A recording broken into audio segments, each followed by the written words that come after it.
इचिलिनाव ख्वाई खुदिंगमकपु अदुगा ओजासिंगबुसु एहाना प्रभु जीशु Christ की मिंगदा खुरमजरी अदुगा ngasiदी एहाकी ईश्वरगी वही असे जॉब की पुंसीदगी अखोना खंगबा याबा अखोना तंबा याबा अदुगी मतंगदा यामना तेना खजिक्तंग मयामदा शेयर तौजगे अदुगा ngasiगी एहाकी शॉर्ट मेसेज असिगी थीमसु जॉब की पुंसी हायरगा थमजबनी ईश्वर की वही पाथोक्चगे तामिनासी जो पंदुप निफु निथोय पद मंगा अमसुंग तरुक्तगी ननाइना खंगलिबसी मीना ताकपीबनी अदुबु हौजिक्ति इबुंगोबु इमित मगना उजरे ननाइना हाइजखिबा पुनमक्तु निंगसिंगलुरगा थोयना हेना इकाइजै मरमसिना ननाइना लैमाइदा ओन थोयना इरान हाइदोक्चरी तामिना खरबा शास्त्र योइसी अखोय मयाम की मथक्ते इबुंगोना बोरो पिनबीबा ओइरसनु आमेन प्रार्थना तौजगे वांगथोय सेंथोरबा सर्ग मालेम अनिमक्की मपु ओइबिरिबा इपा ngasi numit asida nachana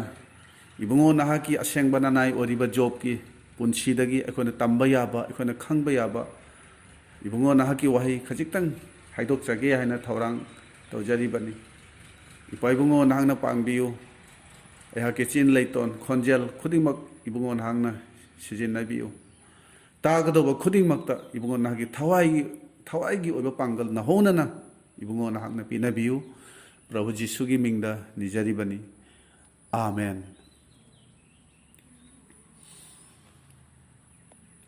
हजिक अयहांगना पाथोक्चखिबा वही मरु ओइना ननाइना हाइजखिबा पुम्नमक्तो निंगसिंगलोरगा थोइना हेना इकाइजै मरमसिना ननाइना लैमाइदा ओन थोइना इरान हाइदोक्चरी हाइरिबा वही असे जॉबना मसीगी वाफम असे करिगिदमक हाइरिबनो मसीबु खंगनबगिदमक अहानबदा महाकी मरमदा खरा हाइदोक्चगे अखोइना खंगी मदुदी जॉब पंदुप अमसी पारबदी महागसे ईश्वर की मियंग धर्म चेनब मीनी ईश्वर की HYBE इनबा ईश्वरना थौजानबीबा ईश्वरना पेनबीनबगिदमक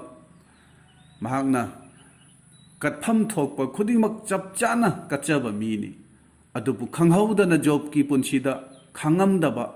अवाबगी पोलुमना ननखी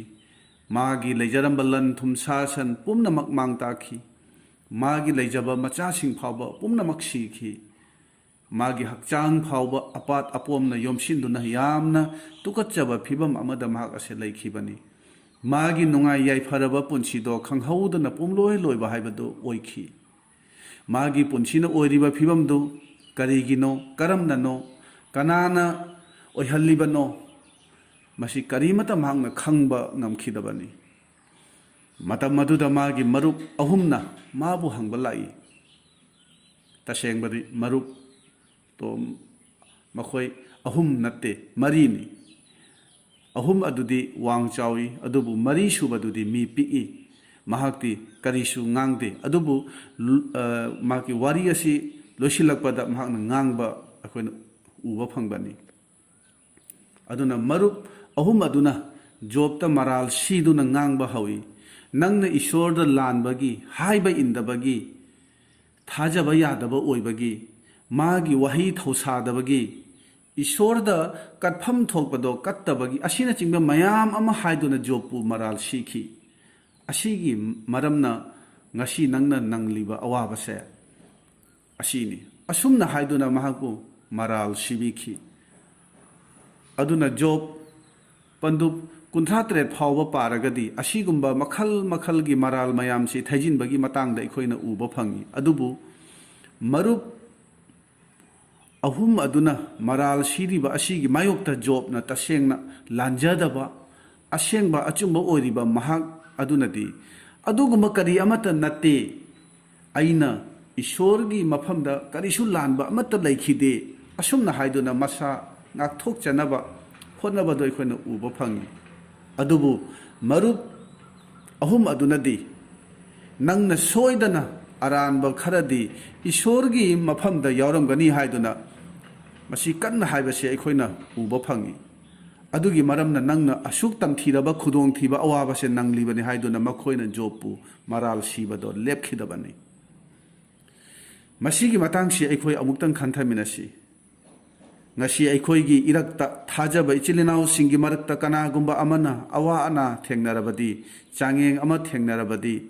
aikoina mi dubu hekta maral siba hawi madi ishor ki daba haibe indaba charge ka daba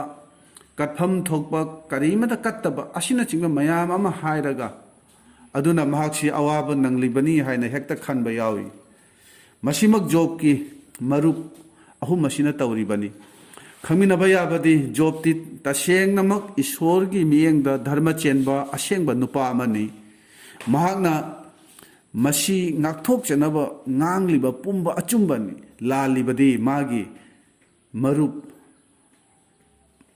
marup singaduni aduna aikhoisu maram khangdana maram chadana ichilinaw amabu maral siba wayen bagi thabakse hekta tawrosi habase aina asi numit asida haijaningi अखोना खंबा याबदी ईश्वरनम मरा लेरे हाइना खंगहनबा मरुप अहुमदो ईश्वर की याथंग मतुंग इन जॉबना हंगतना मखोई दमक हाइजबिरगा मखोइना moral सीरिबा मखोई अहुमदो ईश्वरना कोकपी बगी थबगदो अखोना उबो फंगबनी जॉबता मखोई मरुप अहुमदोना moral सीरिबदो ईश्वरना मखोई मथकदा वरौखी साउखी अदुगा जॉबना हंगतना मखोई दमकता ईश्वर प्रार्थना तौबिबसे अखोना उबा फंगबनी अदुना वारी असिदा मसी पुनमक्सिगी मतुंगदा अरोइबो ओइना जॉबना हाय ngasi aigi ifamda thokliba khudongthiba nangliba awa chaina punamaksigii maramsi karigino masibu takpinanaba ईश्वरना महाकी मफमदा सेंगदोकपिननबा सर्ग अमसुंग ताइबंगपान असिगी मनुंगदा लैरिबा अचत चत्ता पोट पुमनमकपु सेंबिरिबा मपु इबुंगोदा महाकना लाक्तुना ताकपिरसनु अइगोंदा असि पुनमकसे करी मरमगी थोकलिबनो हाइबदो सेंगदोकपिसनु असुमना जॉबना ईश्वरगी मफमदा हाइबा हवी जॉबना अहानबददी मागी मरुप अहुम अदुगा येतनरंबनी हौजिक्ति महांगने ईश्वरबु महाकी ममांगदा लाक्पीबा अदुगा महांगना हंगबा पामी मदुदी महांगना असिगुंबा फिबमदा ओरिबसे करिगिनो महाकी मराल करिनो मसी महांगना ईश्वरदा हंगबा पामली अखोना खंगी मदुदी ईश्वरना जॉब की ममांगदा लाखी जॉब की ममांगदा लाए जॉब कुंथ्रा निपानगी अमदगी तरेट फाव येंसी मसीगी मखादा अतैसु पाथरबदी मदुदसु ईश्वरगा जॉबका वहंग पाउखुम मयाम अमा तौनबदो उबा फंगनी अदुबु अहानबगी ओना पद अमदगी तरेट फावदंग येंमिनसी जॉब पंदु कुंथ्रा निपान पद अमदगिना तरेट फाव असि तामिनसी मसीगी मतुंगदा नोंगलै नुंसित मरक्ता लाइनिंगथौ इबुंगोना वा ngangbा हौरई नहाकी अपंगबा अमदी अर्थ यावदबा वासिंग nganगदुना अइगी मपान नाइद्रबा तौबा ngamba इगुन अदुबु चिंगनरीबा नहाक कनानो नुपा अमगुमना लेपखतलु अइना नंगोंदा हंगलिबा वहंसिंग असिगी पाउखुम पियु ताइबंगपान असिबु सेमबा मतमदा नहाक उहौब्रा करिगुंबा नहाकना मसी मसक खंगलबदी हायु तासी मसी कया चावहनगनी लेपखिबदु कनानो मसीगी मयाइदा चेलिबा लिचिंगदु कनाना सेमखिबगे पुमनमक्सिगी पाउखुम खंगलबरा मालेमसिबु ngangliba उखोंगदु नाहक खंगब्रा ताइबंगसिगी कोनासिंगदा युंगलिबा नुंगसिंगदो कनानानो खंगब्रा नुमित्तुगी नोंगालकबदा थवान मिचाकसिंगना पुन्ना इसै सखी नोंगदोंदा लैरिबा दूतसिंगना हरावना नील खोंखी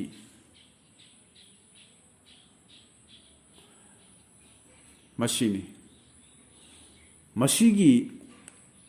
वहंग मयामसी ईश्वरना जॉबता हंगखिबनी ईश्वरना नोंगलई नुंसित की मरक्ता जॉब की वहंग की पाखुम पीनबा नत्रगा एक्सप्लेन तौनबा लाकपा नत्ते अदुबु जॉब ता वहंग हंगनबा लाकपनी जॉब की मफमदगी एक्सप्लेनेशन की दमक ईश्वरना लाकपनी जॉबना हंगलिबा वहंग सिंगदो ईश्वरना पंदुप 38 फावबा तादुना लैखिबनी हौजिक्ति जॉब ता वहंग हंगनबा लाइबनी वहंग अमगी मथंग वहंग अमगी मथंग वहंग अमा असुमायना मथंग मथंग वहंग मयाम अमा ईश्वरना हंगलिबा वहंग सिंगदो जॉब ना करियमत लांबा फंगदबा वहंग ngaktani जॉब ता असुमना ईश्वरना मथंग मथंग पंदुप अहुम फावबा हंगलिबा वहंग मयाम असिना अखोय असेंबा अचुंबा लंबी अमदा चिंगबिरी मसिदगी अखोयना अचुंबा अमदी खंगबा ngami मदुदी यशया पंदुप यांखई मापनगी यांखई मंगागी मापनदगी अखोयना येंगमिनसी असेंबदु करिनो हाइबदु मसिदा अखोयना खंगबा ngambani यशया पंदुप यांखई मंगागी पद मापनसी येंगमिनसी नोंगमदोना मालेम सिदगी हेना वांगबगुम नखोयगी लंबी दुदगी अईगी लंबीना हेना वांगी वांगी नखोयगी वखंदगी अईगी वखन्ना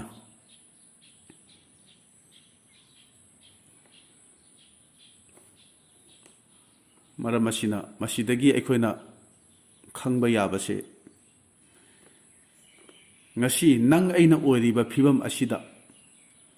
nang aina oiriba phibam asida kari su hainingai leite no complain masida mabu thagatpa magi mafamda haijaba natana akhona kari mata masida hainingai leitabani leipaki chafuna natraga leipakna chafu saba nupa aduda aibu karigi asumna saribano asumna karigi thambiribano haibase leipak aduna natraga chafu aduna haiba ngamde masini aikhoidi leipakni leikhomni adubu ishwar oriba maha adudi chafu saba mi aduni job ki warisi karamna loisilli madugi matangda yengminasi नोंगलै नुंसित की मरक्ता ईश्वरना Job की ममांगदा लाक्तुना ngang hawi jobna ईश्वरदा challenge तौरंबदो ईश्वरना अमु हंगना जॉबता चैलेंज तौबा हौखिबनी ईश्वरना हंगी सर्ग अमसुंग ताइबंगपान सेमा मतमदा नहा कदाइदा लई नंगना मसी पुमनमक असिगी मरमदा एक्सप्लेन तौबा ngamgadra haina हंखिबनी अरोइबदा अखोइना खंगबदी ईश्वरना जॉब की वहंग अमत्तगी पाउखुम पीखिदे जॉब ना सिरमदाई फावबदा मागी मफमदा थोगलिबा खुदोंथिबा अवा चैना मयामदो करिगिनो करमननो कनाना थोगलिबनो हाइबसे खंबा महाकना ngамखिदे मसी मयाम सिगी मतुंगदा ईश्वरदा जॉब की रेस्पॉन्स अदु यामना अंगकपनी ईश्वर की वहंग मयामदुगी पाउखुमदु जॉबना पीबदा मतमदी खरा चंखी अदुबु महाक करमना पीगनी हाइबदो महाना खंखिबनी अदुना जॉब पंदुप निफुनि थोइगी पद मंगा अमसुंग तरुक असे अमुक्ता गहना पाथोकचगे ननाइना खंगलिबसे मीना ताकपीबनी अदुबु हौजिक्ति इबुंगोबु इमित मगना उजरे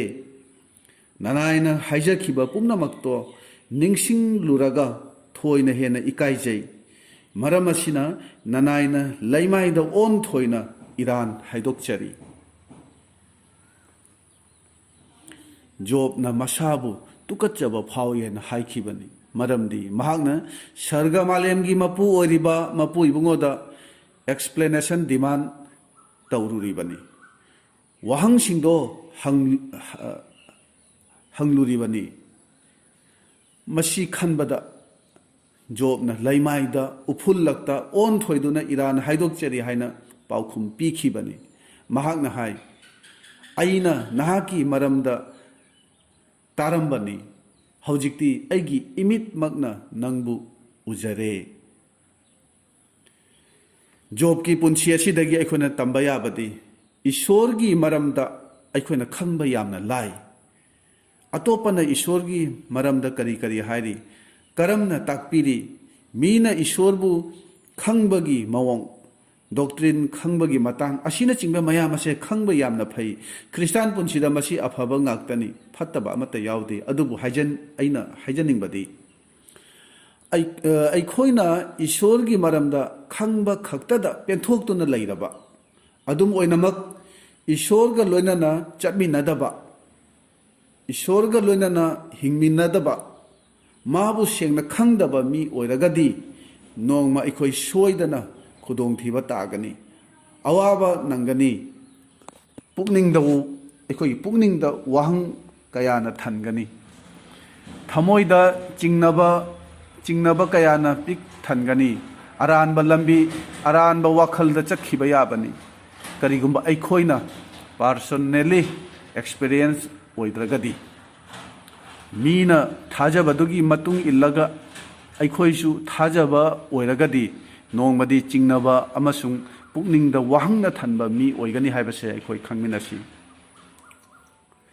ईश्वरगा लोइनाना अचेतपा मरी थंबसे यामना मरु ओइ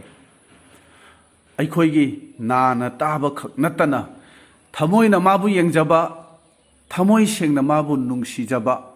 अखोइ अदुगुमा मी अममम ओइसि हाइबसे अइना हाइजनिंगबनी थाजबगा लोइनाना पुंसी हिंगनबा अखोइ थौरांग तौरसी मदुदा नंग अइना माबु सेंगना उबा फंगनी हाइबसे खंगमिनसी मसी असेंगबनी मदुदी जिसुबु थाजखिबसिंग अदुना जिसुगा लोइनाना थाजबगी मपानना मखोइना चटमिनखिबनी अदुना जॉब का ईश्वरगी वारी असिदगी ईश्वरना जॉब ता हंगलिबा वाहंग मयाम असिदगी अखोइना खंगबा याबसिदी सर्ग अमसुंग पृथ्वी की मनुंगदा लैरिबा पुमनमक असे ईश्वरना कंट्रोल तौरिबनी पुमनमक मागी मखुत्तनी मागी मखा पोलिबनी खुदिंगमक्ता मागी अनिंगबा अपामा मतुंग इना ओइरिबनी मसीगी अचुंबसे अखोइ इसाना याजरबा मतम अदुदा पुकनिंगदा चेतना थाजरबा मतम अदुददी अखोइना कीबगी चिंगनबगी दरकार ओइद्रे अमुक हना कीररोय पुकनिंग वाबगिसु अखोइ दरकार ओइद्रे अखोइदा असिगुंबा अवा पोलुम तारिबसी करिगिनो हाइना हंगबगी वाखलसे लागलारोय अदुना करिगुंबा ईश्वरना अखोइगी पुंसीदा चांगेंग अमा अवाबा अमा ताहल्लबदी मसीदा मागी करिगुंबा मरम अमदी लैदि हाइबसिनी मसी खंगबताय मरम असिना अदुगुंबा मतम अदुदा पुकनिंगदा अवाबा यावदना यामना सेंगना ईश्वरबु मसक खंगना ईश्वरगी प्लान अमदी लैदि हाइबसे अखोइ थाजबा थमसी जॉबनदी माउना थोलिबा अवाबसे करिगिनो हाइबसे मांगना खंखिदे अदुगा ईश्वरनसु फोंदोखिदे अदुबु प्रभुना असुमना हाइबिखि पुमनमक्से अइगी कंट्रोलदनी पुमनमंगना अइगी मखा पोलिबनी अइगी अनिंगबनी अपामबनी उरिबा लेंगलि पालिबा पुमनमंग अइगी खुसेमनी अदुना नंगना अइगोंदा एक्सप्लेनेशन पामबगी दरकार ओइदे अइगी वाखलसे नंगी वाखलदगी यामना हेना वांगी अदुना मसीबो अखोइना याजरबदी पुनिंगदा चेतना थमजिल्लबदी अखोइ ईश्वरगा लोइनाना थाजना चटमिन्नबदा हेना लाइबा ओइगनी अइगी पुंसीदा ईश्वरना मनिंग तौजबदा अइगी करिसु हाइनिंगाइ लैते ननिंग ओइबियु प्रभु ईश्वर अइदी लैताननी मपुदी नंगनी हाइना अखोइ खुदिंगना हाइदोकपा ngamsi मसिदा ईश्वरगी बोर लैरिबनी हाइबसे अखोइ खंगसी तामिनख्रबा बुंगोगी वायसे अखोइ खुदिंगमकी मथक्ता नहोनना बोर पिनबिबा ओइरसनु आमेन।